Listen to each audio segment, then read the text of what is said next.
Avtomobildə yanacaq sərfiyyatı artıbsa, bu videonu sona qədər izlə. Gəlin ilk öncə texnik səbəblərdən danışaq. Yanlış təkər təzyiqi. Az hava ilə şişirdilmiş təkərlər yerə daha çox sürtünmə yaradır. Bu mühərrikin daha çox güc işlətməsinə və yanacaq yandırmasına səbəb olur. Təkərlərin təzyiqini hər ay ən az bir dəfə yoxlayın. Çəkili hava filtri. Mühərrikə daxil olan hava azaldıqda yanacaq və hava qarışığı pozulur.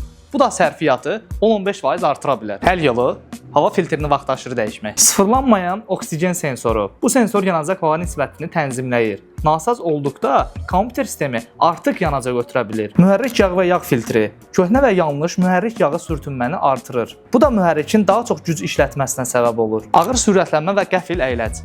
Birdən qaz vermək və ya kəskin əyləclər yanacağın boşa getməsinə səbəb ola bilər. Avtomobili uzun müddət işlək vəziyyətdə saxlamaq, xüsusilə də yayda kondisioneri açıq halda avtomobili dayanacaqda işlək vəziyyətdə saxlamaq yanacaq sərfidir. Yüksək sürətlə uzun yol getmək.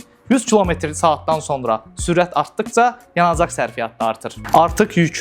Avtomobildə 50 kiloqram belə artıq yük varsa, bu 1-2% sərfiyyatı artıra bilər. Yəni damda yük daşıyıcılar və əlavə aksesuarlar aerodinamikaya mənfi təsir göstərir.